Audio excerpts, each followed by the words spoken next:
ক্ষুদ্র ক্ষমতায় আলোচনা করছি। এ জাতি যদি আমার সাথ দিত, আমার হাতে যদি অনেক পাওয়ার থাকতো, তাহলে হয়তো আল্লাহ আরো জোর আন্দোলন হতো। কিন্তু আজ আমার যতটুকু ক্ষমতা মালিক, আমি ততটুকু করছি। কিন্তু তোমাদেরকে কৈফিয়ত দিতে হবে তো আল্লাহর কাছে। বলো, কারো বাপের মাজার নেই তোমাকে দেশ থেকে সরাতে পারে। যে সরাতে যাবে আল্লাহ তাকে দুনিয়া থেকে সরিয়ে দেবে। শুনছেন তো নাকি? আর তোমাকে যদি আল্লাহ না সাহায্য করে, তুমি কাগজ রাখো আর যার পিছনেই দাঁড়িয়ে থাকো, তোমাকে কিন্তু তাড়িয়ে দিলে তোমার কিচ্ছু করার ক্ষমতা নাই। তাহলে কি আমি বলছি নাকি তুমি কাগজ টাগজ খুঁজবে না, পড়ো না, কিন্তু তোমার মূল জায়গাটালে তোমার খবর নেই কেন? তোমার মূল বিষয়টা খবর নেই কেন? আর এই সব বিষয়গুলো আলোচনা করলে আবার একদল লোক আছে ওয়াজকে কাটিং করছে, কাটিং করে ছোট ছোট করে 29 minute 30 minute 20 minute 29 second 30 second 20 second সব আমার বিরুদ্ধে যাতে করে সমাজ আমাকে ঘৃণা করে, সমাজ আমাকে ভুল বোঝে, এসবও চলছে। কথা বুঝছেন তো ভাই? আবার কিছু উলামাকে দেখছি, কিছু সবাই না, কিছু পীর যারা বক্তাকে দেখছি যারা ওয়াকাফ ভুলে গেছে, তাদের দুনিয়ার নেতা নেত্রীদেরকে জিতাবার জন্য পেরেছানে আছে। শুনছেন তো নাকি? তাদের মসজিদ লিডারদের কথা নেই। এই সব কিছুকে খেয়াল করে আমি যখন কিছু কথা কিছু কিছু জায়গায় বলেছি, সেগুলোকে পুরো না দিয়ে কেটে কুটে উল্টো পাল্টা করে ছড়িয়েছে। সমাজে বিভ্রান্ত ছড়াবে না ছড়াবে? একটু বলুন না, বিভ্রান্ত ছড়াবে না ছড়াবে? বিভ্রান্ত ছড়াচ্ছে। তার মধ্যে একটা বিভ্রান্ত হলো আব্বাস সিদ্দিকী বলেছে টিএমসি কে ভোট দেওয়া হারাম। শুনেছেন আপনারা? একটু হ্যাঁ কি না বলবেন? কারা কারা শুনেছেন একটু হাত তুলে সাক্ষী দেন। শুনেছেন? বাবা, তাহলে গালি গালাজ করেছেন তো নাকি? আমাকে গাল দেন না কেন? একটু সব যাই দাও না, দিচ্ছে তো অনেকে, অনেকে তো দিচ্ছে। হ্যাঁ হ্যাঁ হ্যাঁ, কি জন্য দিচ্ছি রে?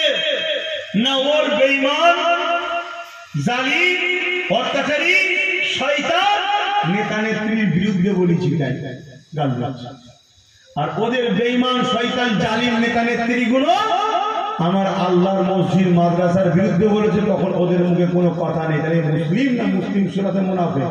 মুনাফিক। এটা আওয়াজ দিয়ে বলো, মুনাফিক। অ্যাকচুয়ালি আমি কি বলেছি সময় আর নেই তো, একটু বলবো 2-5 মিনিট? অসুবিধা হচ্ছে? খুব মন দিয়ে শোনেন।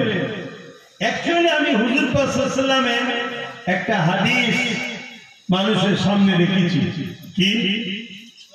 অন্যায় দেখলে হাত দিয়ে রোখো, আমার নবী বলছেন। কি দিয়ে রোখো? হাত দিয়ে। যদি হাত দিয়ে রুখতে না পারো, মুখ দিয়ে প্রতিবাদ করো। মুখ দিয়ে যদি প্রতিবাদ করতে না পারো, অন্তর থেকে ঘৃণা করো। এই অন্তর থেকে ঘৃণা করার কথা বলে আল্লাহ নবী বলেছে এটা হলো একেবারে দুর্বল ঈমান। কোনটা?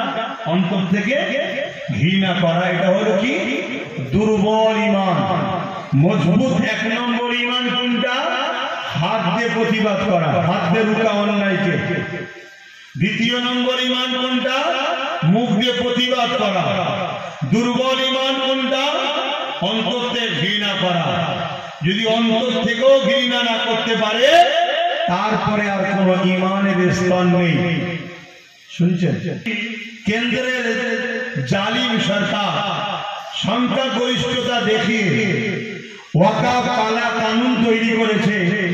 মসজিদ মাদ্রাসা কবরস্থান ঈদগাহ খানকা এগুলোকে প্রমোটিং করে বড় বড় কর্পোরেটদের হাতে তুলে দেবে, বিক্রি করে দেবে। এটা যে কেন্দ্র সরকার করতে চাইছে, এটা নাই না অন্যায়? এটা আওয়াজ দিয়ে বলবেন সবাই, অন্যায়। রাসূল কি বললেন? অন্যায় দেখলে হাত দিয়ে রোখো। এই অন্যায়কে রুখার জন্য হাত দিয়ে রুখতে হবে না? হবে না? ধরুন কোন মুসলমান হাত দিয়ে রুখতে পারলো না, দুর্বল, তাহলে মুখ দিয়ে প্রতিবাদ করতে হবে। ধরুন মুখ দিয়েও প্রতিবাদ করতে পারলো না, দুর্বল, তাহলে অন্তরে ঘৃণা তো করতে হবে। তা না করে যদি কোনো মুসলমান এই কেন্দ্রের জালিম সরকারকে ভোট দেয়, তার কি ঈমান থাকবে? না। আমি এটা বলেছি সরকারের বিরুদ্ধে। তার বিরুদ্ধে জেনে বলো, আইনটা ও করেছে, ওর বিরুদ্ধে আন্দোলন করব। আর রাজ্য সরকার যদি বলে যে ওর বিরুদ্ধে আন্দোলন আমার রাজ্যে করা যাবে না, কেন আমার দাদা হয়, দিল্লি চলে যাও, এখানে আন্দোলন করলে সব থেকে বড় দুশ্মন আমি হব। এ মসজিদ মাদ্রাসার দুশ্মন না দুশ্মন নয়? জোরে বলে। তাহলে মসজিদ ভাঙবে ও, এ বলবে রুখতে পারবি না। কথা বুঝছেন তো? যদি রুখতে যাস সব থেকে বড় দুশ্মন আমি তোর হব। তাহলে আমার মসজিদের দুশ্মনের বিরুদ্ধে লড়বো, দুশ্মন এ হচ্ছে আমার। তাহলে এ মসজিদের বন্ধু না দুশ্মন? মসজিদের যে দুশ্মন হয় তাকে মানি না, আলাদা কথা।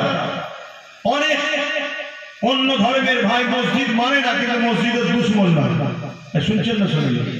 ইসলাম মানে না, কিন্তু ইসলামের বিরুদ্ধেও বলে না। মানুষ হিসাবে একে অপরে মিশবে, কারবার করবে, রাজনীতি করবে, সব করবে, মানুষে মানুষে মিশা যায়।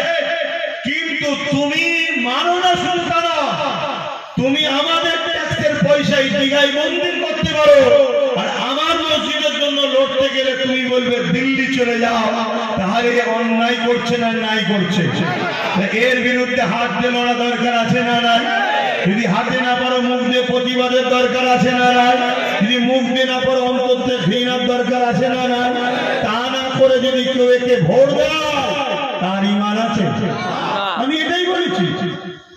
কেন একে ভোট দিচ্ছ তুমি? শক্তিশালী হয়ে ও মসজিদ ভাঙবে, আমাদেরকে বেড়া দেবে, আন্দোলন করা যাবে না।